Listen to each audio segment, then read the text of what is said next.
Chapter 13. Conservation, Ecology, and Growth. Liberal Complaints. Left liberal intellectuals are often a wondrous group to behold. In the last 3 or 4 decades, not a very long time in human history, they have, like whirling dervishes, let loose a series of angry complaints against free market capitalism. The curious thing is that each of these complaints has been contradictory to one or more of their predecessors. But contradictory complaints by liberal intellectuals do not seem to faze them or serve to abate their petulance, even though it is often the very same intellectuals who are reversing themselves so rapidly. And these reversals seem to make no dent whatever in their self-righteousness or in the self-confidence of their position. Let us consider the record of recent decades. 1. In the late 1930s and early 1940s, the liberal intellectuals came to the conclusion that capitalism was suffering from inevitable secular stagnation, a stagnation imposed by the slowing down of population growth, the end of the old Western frontier, and by the supposed fact that no further inventions were possible. All this spelled eternal stagnation, permanent mass unemployment, and therefore the need for socialism, or thoroughgoing state planning, to replace free market capitalism. This on the threshold of the greatest boom in American history. 2. During the 1950s, despite the great boom in post-war America, the liberal intellectuals kept raising their sights. The cult of economic growth now entered the scene. To be sure, capitalism was growing, but it was not growing fast enough. Therefore, free market capitalism must be abandoned, and socialism or government intervention must step in and force-feed the economy, must build investments and compel greater saving in order to maximize the rate of growth, even if we don't want to grow that fast. Conservative economists such as Colin Clark attacked this liberal program as growthmanship. 3. Suddenly John Kenneth Galbraith entered the liberal scene with his best-selling The Affluent Society in 1958. And just as suddenly, the liberal intellectuals reversed their indictments. The trouble with capitalism, it now appeared, was that it had grown too much. We were no longer stagnant, but too well off, and man had lost his spirituality amidst supermarkets and automobile tail fins. What was necessary, then, was for government to step in, either in massive intervention or as socialism, and tax the consumers heavily in order to reduce their bloated affluence. 4. The cult of excess affluence had its day, to be superseded by a contradictory worry about poverty, stimulated by Michael Harrington's The Other America in 1962. Suddenly, the problem with America was not excessive affluence, but increasing and grinding poverty. And once again, the solution was for the government to step in, plan mightily, and tax the wealthy in order to lift up the poor. And so we had the war on poverty for several years. 5. Stagnation, deficient growth, over-affluence, over-poverty. The intellectual fashions changed like ladies' hemlines. Then, in 1964, the happily short-lived ad hoc Committee on the Triple Revolution issued its then famous manifesto, which brought us and the liberal intellectuals full circle. For 2 or 3 frenetic years, we were regaled with the idea that America's problem was not stagnation, but the exact reverse. In a few short years, all of America's production facilities would be automated and cybernated. Incomes and production would be enormous and superabundant, but everyone would be automated out of a job. Once again, free market capitalism would lead to permanent mass unemployment, which could only be remedied, you guessed it, by massive state intervention or by outright socialism. For several years in the mid-1960s, we thus suffered from what was justly named the automation hysteria. 6. By the late 1960s, it was clear to everyone that the automation hysteria had been dead wrong. that automation was proceeding at no faster a pace than old-fashioned mechanization, and indeed that the 1969 recession was causing a falling off in the rate of increase of productivity. One hears no more about automation danger nowadays. We are now in the 7th phase of liberal economic flip-flops. 7. Affluence is again excessive, and in the name of conservation, ecology, and the increasing scarcity of resources, free market capitalism is growing much too fast. State planning, or socialism, must of course step in to abolish all growth and bring about a zero-growth society and economy in order to avoid negative growth or retrogression sometime in the future. We are now back to a super-Galbraithian position, to which has been added scientific jargon about effluence, ecology, and spaceship Earth, as well as a bitter assault on technology itself as being an evil polluter. Capitalism has brought about technology, growth, including population growth, industry, and pollution, and government is supposed to step in and eradicate these evils.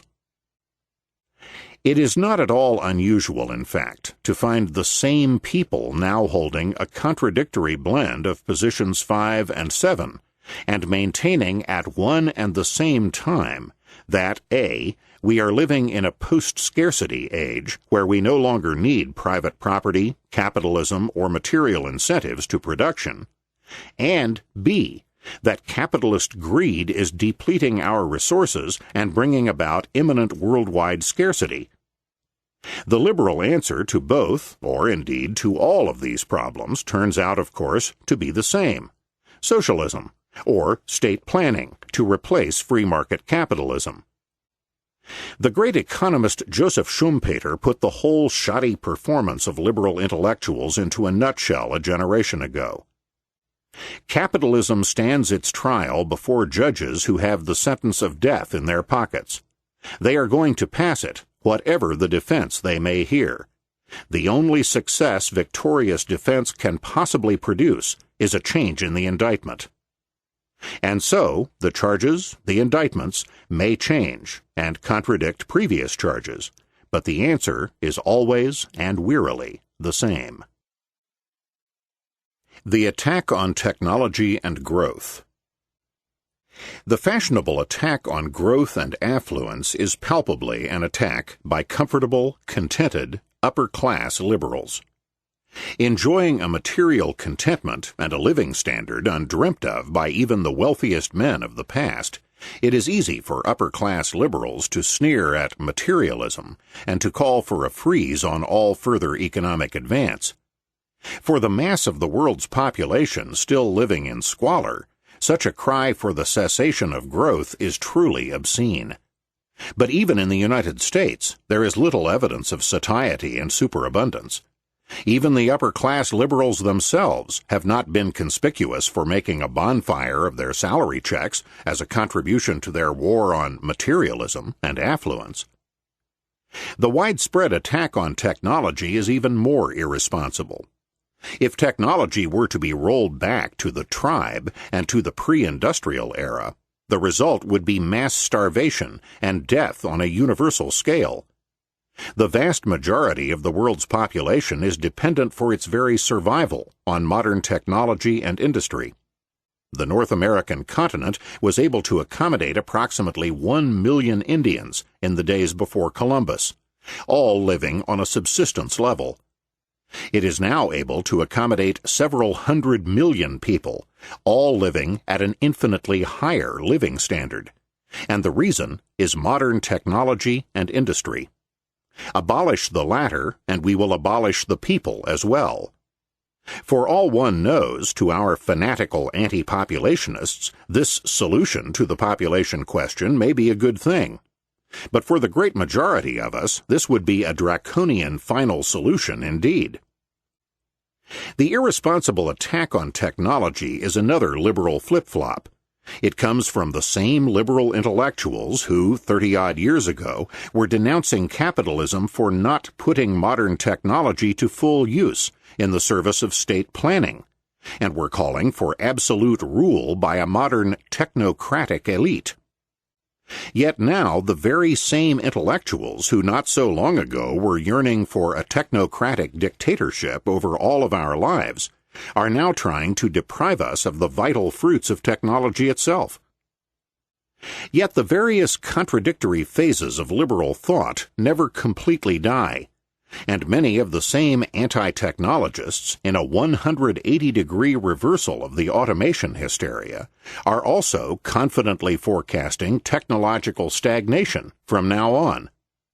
They cheerily predict a gloomy future for mankind by assuming that technology will stagnate and not continue to improve and accelerate. This is the technique of pseudo-scientific forecasting of the widely touted anti-growth Club of Rome report.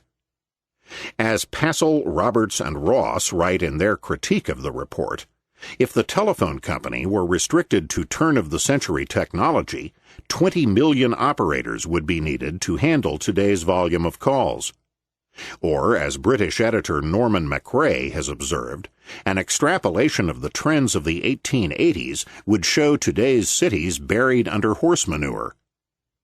Or, further, while the Club of Rome's model hypothesizes exponential growth for industrial and agricultural needs, it places arbitrary, non-exponential limits on the technical progress that might accommodate these needs. The Reverend Thomas Malthus made a similar point 2 centuries ago without benefit of computer printouts. Malthus argued that people tend to multiply exponentially, while the food supply at best increases at a constant rate. He expected that starvation and war would periodically redress the balance. But there is no particular criterion beyond myopia on which to base that speculation. Malthus was wrong. Food capacity has kept up with population. While no one knows for certain, technical progress shows no sign of slowing down. The best econometric estimates suggest that it is indeed growing exponentially. What we need is more economic growth, not less. More and better technology, and not the impossible and absurd attempt to scrap technology and return to the primitive tribe. Improved technology and greater capital investment will lead to higher living standards for all and provide greater material comforts, as well as the leisure to pursue and enjoy the spiritual side of life. There is precious little culture or civilization available for people who must work long hours to eke out a subsistence living. The real problem is that productive capital investment is being siphoned off by taxes, restrictions, and government contracts for unproductive and wasteful government expenditures, including military and space boondoggling. Furthermore, the precious technical resource of scientists and engineers is being ever more intensively diverted to government instead of to civilian consumer production. What we need is for government to get out of the way, remove its incubus of taxation and expenditures from the economy, and allow productive and technical resources once again to devote themselves fully to increasing the well-being of the mass of consumers. We need growth, higher living standards, and a technology and capital equipment that meet consumer wants and demands. But we can only achieve these by removing the incubus of statism and allowing the energies of all of the population to express themselves in the free market economy. We need an economic and technological growth that emerges freely, as Jane Jacobs has shown, from the free market economy, and not the distortions and wastes imposed upon the world economy from the liberal force-feeding of the 1950s. We need, in short, a truly free market, libertarian economy. Conservation of resources. As we have mentioned, the self-same liberals who claim that we have entered the post-scarcity age and are in no further need of economic growth are in the forefront of the complaint that capitalist greed is destroying our scarce natural resources. The gloom and doom soothsayers of the Club of Rome, for example, by simply extrapolating current trends of resource use, confidently predict the exhaustion of vital raw materials within 40 years. But confident and completely faulty predictions of exhaustion of raw materials have been made countless times in recent centuries. What the soothsayers have overlooked is the vital role that the free market economic mechanism plays in conserving and adding to natural resources. Let us consider, for example, a typical copper mine. Why has copper ore not been exhausted long before now by the inexorable demands of our industrial civilization? Why is it that copper miners, once they have found and opened a vein of ore, do not mine all the copper immediately? Why, instead, do they conserve the copper mine, add to it, and extract the copper gradually from year to year? Because the mine owners realize that, for example, if they triple this year's production of copper, they may indeed triple this year's income, but they will also be depleting the mine, and therefore the future income they will be able to derive from it. On the market, this loss of future income is immediately reflected in the monetary value, the price of the mine as a whole. This monetary value, reflected in the selling price of the mine and then of individual shares of mining stock, is based on the expected future income to be earned from the production of the copper. Any depletion of the mine, then, will lower the value of the mine, and hence the price of the mining stock. Every mine owner, then, has to weigh the advantages of immediate income from copper production against the loss in the capital value of the mine as a whole, and hence against the loss in the value of his shares. The mine owner's decisions are determined by their expectations of future copper yields and demands, the existing and expected rates of interest, etc. Suppose, for example, that copper is expected to be rendered obsolete in a few years by a new synthetic metal. In that case, copper mine owners will rush to produce more copper now when it is more highly valued, and save less for the future when it will have little value, thereby benefiting the consumers and the economy as a whole by producing copper now when it is more intensely needed. But on the other hand, if a copper shortage is expected in the future, mine owners will produce less now and wait to produce more later when copper prices are higher, thereby benefiting society by producing more in the future when it will be needed more intensely. Thus we see that the market economy contains a marvelous built-in mechanism whereby the decisions of resource owners on present as against future production will benefit not only their own income and wealth, but the mass of consumers and the economy as a whole.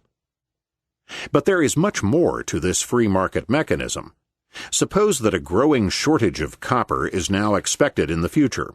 The result is that more copper will be withheld now and saved for future production. The price of copper now will rise. The increase in copper prices will have several conserving effects.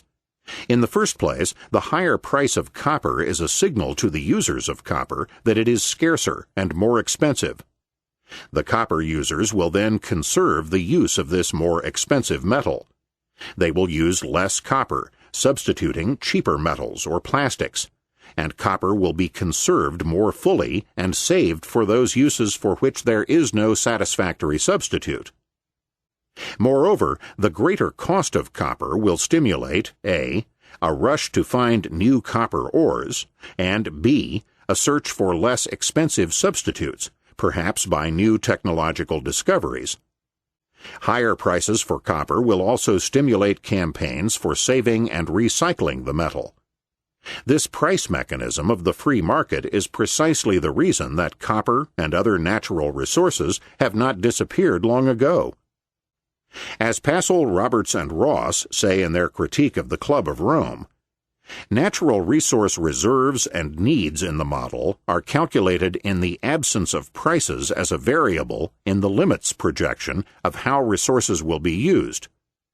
In the real world, rising prices act as an economic signal to conserve scarce resources, providing incentives to use cheaper materials in their place, stimulating research efforts on new ways to save on resource inputs, and making renewed exploration attempts more profitable. In fact, in contrast to the gloom and doomers, raw material and natural resource prices have remained low and have generally declined relative to other prices. To liberal and Marxist intellectuals, this is usually a sign of capitalist exploitation of the underdeveloped countries which are often the producers of the raw materials. But it is a sign of something completely different, of the fact that natural resources have not been growing scarcer but more abundant, hence their relatively lower cost. The development of cheap substitutes, for example plastics, synthetic fibers, has kept natural resources cheap and abundant. And in a few decades we can expect that modern technology will develop a remarkably cheap source of energy, nuclear fusion, a development which will automatically yield a great abundance of raw materials for the work that will be needed. The development of synthetic materials and of cheaper energy highlights a vital aspect of modern technology the doomsayers overlook: that technology and industrial production create resources which had never existed as effective resources. For example, before the development of the kerosene lamp, and especially the automobile, petroleum was not a resource but an unwanted waste, a giant liquid black weed. It was only the development of modern industry that converted petroleum into a useful resource. Furthermore, modern technology, through improved geological techniques and through the incentives of the market, has been finding new petroleum reserves at a rapid rate. Predictions of imminent exhaustion of resources, as we have noted, are nothing new. In 1908, President Theodore Roosevelt, calling a governor's conference on natural resources, warned of their imminent exhaustion. At the same conference, steel industrialist Andrew Carnegie predicted the exhaustion of the Lake Superior iron range by 1940, while railroad magnate James J. Hill forecast the exhaustion of much of our timber resources in 10 years. Not only that, Hill even predicted an imminent shortage of wheat production in the United States, in a country where we are still grappling with the wheat surpluses generated by our farm subsidy program. Current forecasts of doom are made on the same basis: a grievous underweighting of the prospects of modern technology and an ignorance of the workings of the market economy. It is true that several particular natural resources have suffered in the past and now from depletion, but in each case the reason has not been capitalist greed. On the contrary, the reason has been the failure of government to allow private property in the resource. In short, a failure to pursue the logic of private property rights far enough. One example has been timber resources. In the American West and in Canada, most of the forests are owned not by private owners, but by the federal or provincial government. The government then leases their use to private timber companies. In short, private property is permitted only in the annual use of the resource, but not in the forest, the resource itself. In this situation, the private timber company does not own the capital value, and therefore does not have to worry about depletion of the resource itself. The timber company has no economic incentive to conserve the resource, replant trees, etc. Its only incentive is to cut as many trees as quickly as possible, since there is no economic value to the timber company in maintaining the capital value of the forest. In Europe, where private ownership of forests is far more common, there is little complaint of destruction of timber resources. For wherever private property is allowed in the forest itself, it is to the benefit of the owner to preserve and restore tree growth while he is cutting timber, so as to avoid depletion of the forest's capital value. Thus, in the United States, a major culprit has been the Forest Service of the U.S. Department of Agriculture, which owns forests and leases annual rights to cut timber, with resulting devastation of the trees. In contrast, private forests, such as those owned by large lumber firms like Georgia-Pacific and U.S. Plywood, scientifically cut and reforest their trees in order to maintain their future supply. Another unhappy consequence of the American government's failure to allow private property in a resource was the destruction of the western grasslands in the late 19th century. Every viewer of Western movies is familiar with the mystique of the open range and the often violent wars among cattlemen, sheepmen, and farmers over parcels of ranch land. The open range was the failure of the federal government to apply the policy of homesteading to the changed conditions of the drier climate west of the Mississippi. In the East, the 160 acres granted free to homesteading farmers on government land constituted a viable technological unit for farming in a wetter climate. But in the dry climate of the West, no successful cattle or sheep ranch could be organized on a mere 160 acres. But the federal government refused to expand the 160-acre unit to allow the homesteading of larger cattle ranches. Hence the open range, on which private cattle and sheep owners were able to roam unchecked on government-owned pasture land. But this meant that no one owned the pasture, the land itself. It was therefore to the economic advantage of every cattle or sheep owner to graze the land and use up the grass as quickly as possible. Otherwise, the grass would be grazed by some other sheep or cattle owner. The result of this tragically short-sighted refusal to allow private property in grazing land itself was an overgrazing of the land, the ruining of the grassland by grazing too early in the season, and the failure of anyone to restore or replant the grass.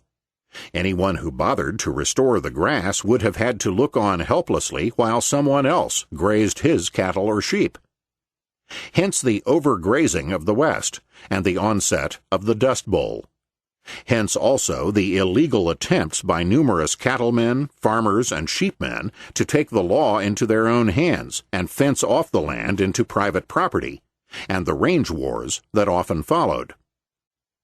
Professor Samuel P. Hayes, in his authoritative account of the conservation movement in America, writes of the range problem, "Much of the Western livestock industry depended for its forage upon the open range, owned by the federal government, but free for anyone to use. Congress had never provided legislation regulating grazing or permitting stockmen to acquire rangelands. Cattle and sheepmen roamed the public domain. Cattlemen fenced range for their exclusive use, but competitors cut the wire. Resorting to force and violence, sheepherders and cowboys solved their disputes over grazing lands by slaughtering rival livestock and murdering rival stockmen. Absence of the most elementary institutions of property law created confusion, bitterness, and destruction. Amid this turmoil, the public range rapidly deteriorated. Originally plentiful and lush, the forage supply was subjected to intense pressure by increasing use. The public domain became stocked with more animals than the range could support. Since each stockman feared that others would beat him to the available forage, he grazed early in the year and did not permit the young grass to mature and reseed. Under such conditions, the quality and quantity of available forage rapidly decreased. Vigorous perennials gave way to annuals, and annuals to weeds." Hayes concludes that public domain rangelands may have been depleted by over 2/3 by this process, as compared to their virgin condition. There is a vitally important area in which the absence of private property in the resource has been and is causing not only depletion of resources, but also a complete failure to develop vast potential resources. This is the potentially enormously productive ocean resource. The oceans are in the international public domain. That is, no person, company, or even national government is allowed property rights in parts of the ocean. As a result, the oceans have remained in the same primitive state as was the land in the pre-civilized days before the development of agriculture. The way of production for primitive man was hunting and gathering, the hunting of wild animals and the gathering of fruits, berries, nuts, and wild seeds and vegetables. Primitive man worked passively within his environment instead of acting to transform it. Hence, he just lived off the land without attempting to remold it. As a result, the land was unproductive, and only a relatively few tribesmen could exist at a bare subsistence level. It was only with the development of agriculture, the farming of the soil, and the transformation of the land through farming that productivity and living standards could take giant leaps forward. And it was only with agriculture that civilization could begin. But to permit the development of agriculture, there had to be private property rights, first in the fields and crops, and then in the land itself. With respect to the ocean, however, we are still in the primitive, unproductive hunting and gathering stage. Anyone can capture fish in the ocean or extract its resources, but only on the run, only as hunters and gatherers. No one can farm the ocean. No one can engage in aquaculture. In this way, we are deprived of the use of the immense fish and mineral resources of the seas. For example, if anyone tried to farm the sea and to increase the productivity of the fisheries by fertilizers, he would immediately be deprived of the fruits of his efforts, because he could not keep other fishermen from rushing in and seizing the fish. And so, no one tries to fertilize the oceans as the land is fertilized. Furthermore, there is no economic incentive. In fact, there is every disincentive for anyone to engage in technological research in the ways and means of improving the productivity of the fisheries, or in extracting the mineral resources of the oceans. There will only be such incentive when property rights in parts of the ocean are as fully allowed as property rights in the land. Even now, there is a simple but effective technique that could be used for increasing fish productivity. Parts of the ocean could be fenced off electronically, and through this readily available electronic fencing, fish could be segregated by size. By preventing big fish from eating smaller fish, the production of fish could be increased enormously. And if private property in parts of the ocean were permitted, a vast flowering of aquaculture would create and multiply ocean resources in numerous ways we cannot now even foresee. National governments have tried vainly to cope with the problem of fish depletion by placing irrational and uneconomic restrictions on the total size of the catch or on the length of the allowable season. In the cases of salmon, tuna, and halibut, technological methods of fishing have thereby been kept primitive and unproductive by unduly shortening the season and injuring the quality of the catch, and by stimulating overproduction and underuse during the year of the fishing fleets. And of course, such governmental restrictions do nothing at all to stimulate the growth of aquaculture. As Professors North and Miller write, fishermen are poor because they are forced to use inefficient equipment and to fish only a small fraction of the time by the governmental regulations. And of course, there are far too many of them. The consumer pays a much higher price for red salmon than would be necessary if efficient methods were used. Despite the ever-growing intertwining bonds of regulations, the preservation of the salmon run is still not assured. The root of the problem lies in the current non-ownership arrangement. It is not in the interests of any individual fisherman to concern himself with perpetuation of the salmon run. Quite the contrary. It is rather in his interests to catch as many fish as he can during the season. In contrast, North and Miller point out that private property rights in the ocean, under which the owner would use the least costly and most efficient technology, and preserve and make productive the resource itself, is now more feasible than ever. The invention of modern electronic sensing equipment has now made the policing of large bodies of water relatively cheap and easy. The growing international conflicts over parts of the ocean only further highlight the importance of private property rights in this vital area. For as the United States and other nations assert their sovereignty 200 miles from their shores, and as private companies and governments squabble over areas of the ocean, and as trawlers, fishing nets, oil drillers, and mineral diggers war over the same areas of the ocean, property rights become increasingly and patently more important. As Francis Christie writes, "Coal is mined in shafts below the sea floor.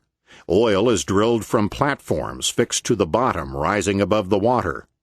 Minerals can be dredged from the surface of the ocean bed. Sedentary animals are scraped from the bed on which telephone cables may lie. Bottom-feeding animals are caught in traps or trawls. Mid-water species may be taken by hook and line or by trawls which occasionally interfere with submarines.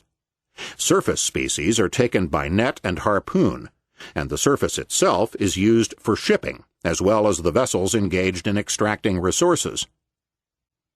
This growing conflict leads Christie to predict that the seas are in a stage of transition. They are moving from a condition in which property rights are almost non-existent to a condition in which property rights of some form will become appropriated or made available. Eventually, concludes Christie, as the sea's resources become more valuable, exclusive rights will be acquired. Pollution. All right. Even if we concede that full private property in resources and the free market will conserve and create resources, and do it far better than government regulation, what of the problem of pollution? Wouldn't we be suffering aggravated pollution from unchecked capitalist greed?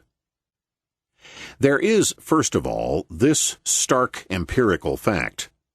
Government ownership, even socialism, has proved to be no solution to the problem of pollution.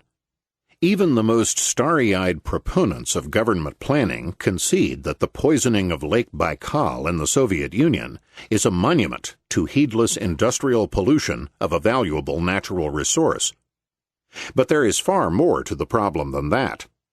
Note, for example, the two crucial areas in which pollution has become an important problem: the air and the waterways, particularly the rivers. But these are precisely two of the vital areas in society in which private property has not been permitted to function. First, the rivers. The rivers and the oceans, too, are generally owned by the government. Private property, certainly complete private property, has not been permitted in the water. In essence, then, government owns the rivers. But government ownership is not true ownership, because the government officials, while able to control the resource, cannot themselves reap their capital value on the market. Government officials cannot sell the rivers or sell stock in them. Hence, they have no economic incentive to preserve the purity and value of the rivers. Rivers are, then, in the economic sense, unowned. Therefore, government officials have permitted their corruption and pollution. Anyone has been able to dump polluting garbage and wastes in the waters. But consider what would happen if private firms were able to own the rivers and the lakes. If a private firm owned Lake Erie, for example, then anyone dumping garbage in the lake would be promptly sued in the courts for their aggression against private property, and would be forced by the courts to pay damages and to cease and desist from any further aggression. Thus, only private property rights will ensure an end to pollution invasion of resources. Only because the rivers are unowned is there no owner to rise up and defend his precious resource from attack. If, in contrast, anyone should dump garbage or pollutants into a lake which is privately owned, as are many smaller lakes, he would not be permitted to do so for very long. The owner would come roaring to its defense. As Professor Dolan writes, with a General Motors owning the Mississippi River, you can be sure that stiff effluent charges would be assessed on industries and municipalities along its banks, and that the water would be kept clean enough to maximize revenues from leases granted to firms seeking rights to drinking water, recreation, and commercial fishing. If government as owner has allowed the pollution of the rivers, government has also been the single major active polluter, especially in its role as municipal sewage disposer. There already exist low-cost chemical toilets which can burn off sewage without polluting air, ground, or water. But who will invest in chemical toilets when local governments will dispose of sewage free to their customers? This example points up a problem similar to the case of the stunting of aquaculture technology by the absence of private property. If governments, as owners of the rivers, permit pollution of water, then industrial technology will and has become a water-polluting technology. If production processes are allowed to pollute the rivers unchecked by their owners, then that is the sort of production technology we will have. If the problem of water pollution can be cured by private property rights in water, how about air pollution? How can libertarians possibly come up with a solution for this grievous problem? Surely there can't be private property in the air. But the answer is yes, there can. We have already seen how radio and TV frequencies can be privately owned. So could channels for airlines. Commercial airline routes, for example, could be privately owned. There is no need for a civil aeronautics board to parcel out and restrict routes between various cities. But in the case of air pollution, we are dealing not so much with private property in the air as with protecting private property in one's lungs, fields, and orchards. The vital fact about air pollution is that the polluter sends unwanted and unbidden pollutants, from smoke to nuclear radiation to sulfur oxides, through the air and into the lungs of innocent victims, as well as onto their material property. All such emanations which injure person or property constitute aggression against the private property of the victims. Air pollution, after all, is just as much aggression as committing arson against another's property or injuring him physically. Air pollution that injures others is aggression, pure and simple. The major function of government, of courts and police, is to stop aggression. Instead, the government has failed in this task and has failed grievously to exercise its defense function against air pollution. It is important to realize that this failure has not been a question purely of ignorance, a simple time lag between recognizing a new technological problem and facing up to it. For if some of the modern pollutants have only recently become known, factory smoke and many of its bad effects have been known ever since the Industrial Revolution, known to the extent that the American courts during the late and as far back as the early 19th century made the deliberate decision to allow property rights to be violated by industrial smoke. To do so, the courts had to, and did, systematically change and weaken the defenses of property right embedded in Anglo-Saxon common law. Before the mid and late 19th century, any injurious air pollution was considered a tort, a nuisance against which the victim could sue for damages, and against which he could take out an injunction to cease and desist from any further invasion of his property rights. But during the 19th century, the courts systematically altered the law of negligence and the law of nuisance to permit any air pollution which was not unusually greater than any similar manufacturing firm, one that was not more extensive than the customary practice of fellow polluters. As factories began to arise and emit smoke, blighting the orchards of neighboring farmers, the farmers would take the manufacturers to court, asking for damages and injunctions against further invasion of their property. But the judges said, in effect, "Sorry, we know that industrial smoke, that is, air pollution, invades and interferes with your property rights.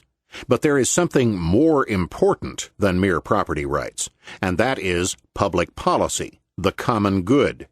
And the common good decrees that industry is a good thing, industrial progress is a good thing, and therefore your mere private property rights must be overridden on behalf of the general welfare."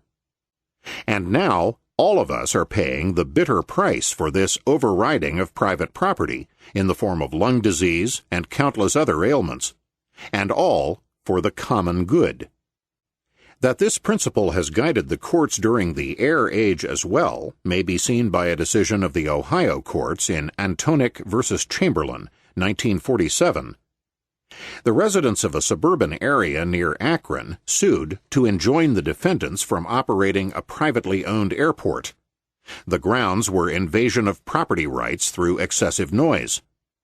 Refusing the injunction, the court declared, "In our business of judging in this case, while sitting as a court of equity, we must not only weigh the conflicts of interests between the airport owner and the nearby landowners, but we must further recognize the public policy of the generation in which we live. We must recognize that the establishment of an airport is of great concern to the public, and if such an airport is abated or its establishment prevented, the consequences will be not only a serious injury to the owner of the port property, but may be a serious loss of a valuable asset to the entire community." To cap the crimes of the judges, legislatures, federal and state, moved in to cement the aggression by prohibiting victims of air pollution from engaging in class action suits against polluters.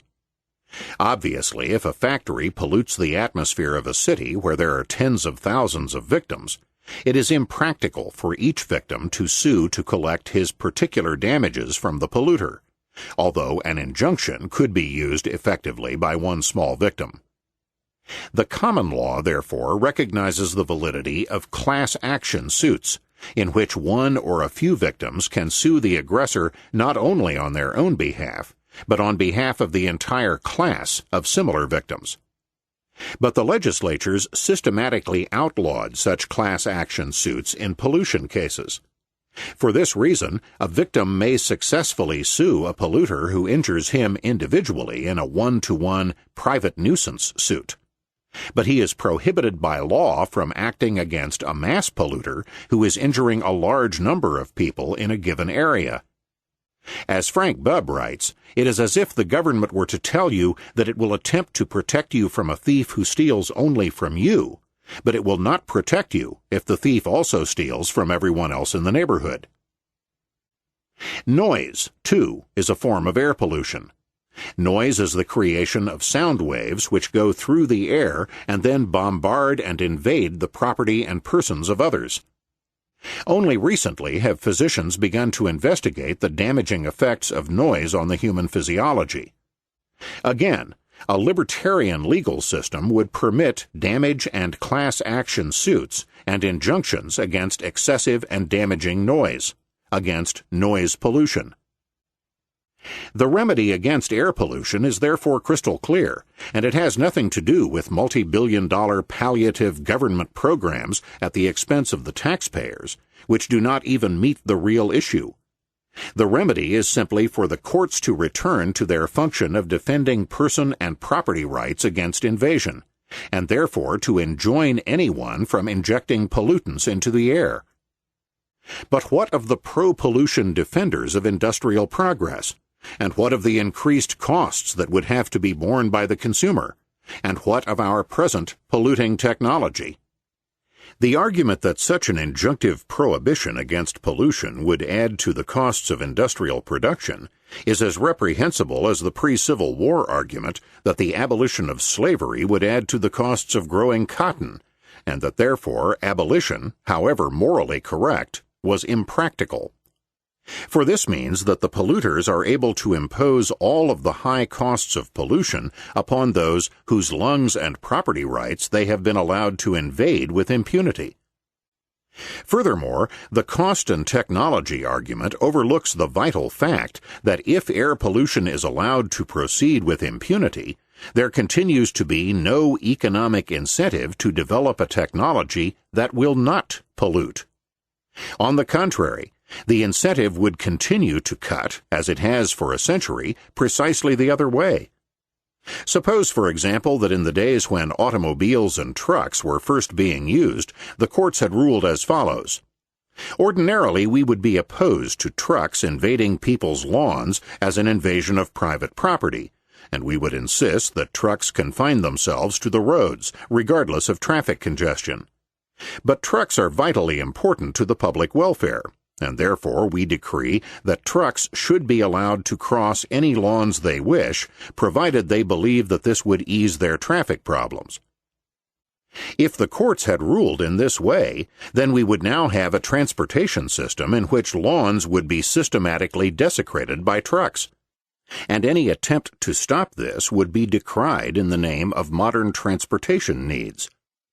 The point is that this is precisely the way that the courts ruled on air pollution, pollution which is far more damaging to all of us than trampling on lawns.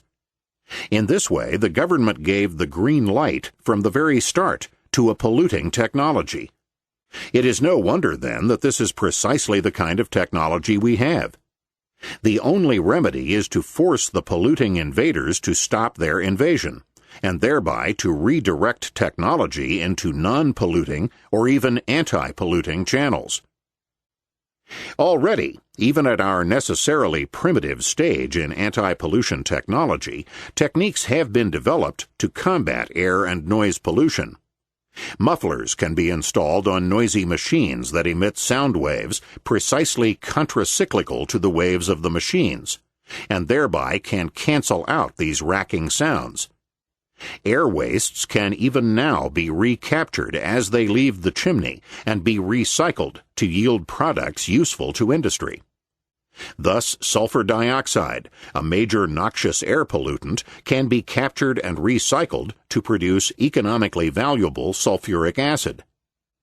The highly polluting spark ignition engine will either have to be cured by new devices or replaced altogether by such non-polluting engines as diesel, gas turbine, or steam, or by an electric car. And as libertarian systems engineer Robert Poole, Jr. points out, the costs of installing the non- or anti-polluting technology would then ultimately be borne by the consumers of the firm's products. That is, by those who choose to associate with the firm, rather than being passed on to innocent third parties in the form of pollution, or as taxes. Robert Poole cogently defines pollution as the transfer of harmful matter or energy to the person or property of another without the latter's consent. The libertarian, and the only complete, solution to the problem of air pollution is to use the courts and the legal structure to combat and prevent such invasion. There are recent signs that the legal system is beginning to change in this direction. New judicial decisions and repeal of laws disallowing class action suits. But this is only a beginning. Among conservatives, in contrast to libertarians, there are two ultimately similar responses to the problem of air pollution. One response, by Ayn Rand and Robert Moses among others, is to deny that the problem exists, and to attribute the entire agitation to leftists who want to destroy capitalism and technology on behalf of a tribal form of socialism. While part of this charge may be correct, denial of the very existence of the problem is to deny science itself, and to give a vital hostage to the leftist charge that defenders of capitalism place property rights above human rights. Moreover, a defense of air pollution does not even defend property rights. On the contrary, it puts these conservatives' stamp of approval on those industrialists who are trampling upon the property rights of the mass of the citizenry. A second and more sophisticated conservative response is by such free market economists as Milton Friedman. The Friedmanites concede the existence of air pollution, but propose to meet it not by a defense of property rights, but rather by a supposedly utilitarian cost-benefit calculation by government, which will then make and enforce a social decision on how much pollution to allow.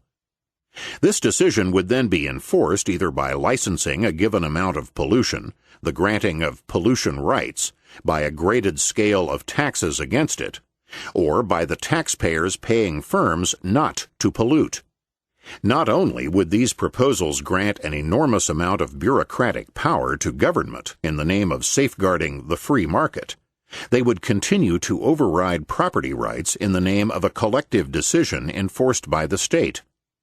This is far from any genuine free market, and reveals that, as in many other economic areas, it is impossible to really defend freedom and the free market without insisting on defending the rights of private property. Friedman's grotesque dictum that those urban inhabitants who don't wish to contract emphysema should move to the country is starkly reminiscent of Marie Antoinette's famous "let them eat cake," and reveals a lack of sensitivity to human or property rights. Friedman's statement, in fact, is of a piece with the typically conservative "if you don't like it here, leave," a statement that implies that the government rightly owns the entire land area of here, and that anyone who objects to its rule must therefore leave the area. Robert Poole's libertarian critique of the Friedmanite proposals offers a refreshing contrast. Unfortunately, it is an example of the most serious failing of the conservative economists. Nowhere in the proposal is there any mention of rights. This is the same failing that has undercut advocates of capitalism for 200 years. Even today, the term laissez-faire is apt to bring forth images of 18th century English factory towns, engulfed in smoke and grimy with soot. The early capitalists agreed with the courts that smoke and soot were the price that must be paid for the benefits of industry. Yet laissez-faire without rights is a contradiction in terms. The laissez-faire position is based on and derived from man's rights, and can endure only when rights are held inviolable. Now, in an age of increasing awareness of the environment, this old contradiction is coming back to haunt capitalism. It is true that air is a scarce resource, as the Friedmanites say, but one must then ask why it is scarce. If it is scarce because of a systematic violation of rights, then the solution is not to raise the price of the status quo, thereby sanctioning the rights violations, but to assert the rights and demand that they be protected. When a factory discharges a great quantity of sulfur dioxide molecules that enter someone's lungs and cause pulmonary edema, the factory owners have aggressed against him as much as if they had broken his leg.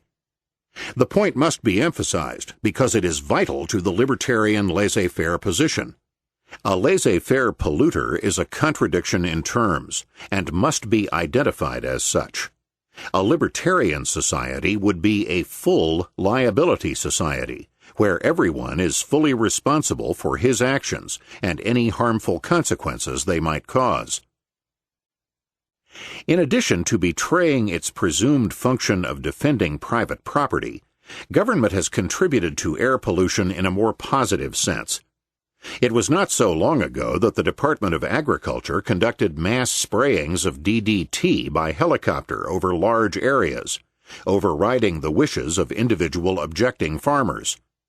It still continues to pour tons of poisonous and carcinogenic insecticides all over the South in an expensive and vain attempt to eradicate the fire ant. And the Atomic Energy Commission has poured radioactive wastes into the air and into the ground by means of its nuclear power plants and through atomic testing. Municipal power and water plants and the plants of licensed monopoly utility companies mightily pollute the atmosphere. One of the major tasks of the state in this area is therefore to stop its own poisoning of the atmosphere. Thus, when we peel away the confusions and the unsound philosophy of the modern ecologists, we find an important bedrock case against the existing system. But the case turns out to be not against capitalism, private property, growth, or technology per se. It is a case against the failure of government to allow and to defend the rights of private property against invasion. If property rights were to be defended fully against private and governmental invasion alike, we would find here, as in other areas of our economy and society, that private enterprise and modern technology would come to mankind not as a curse, but as its salvation.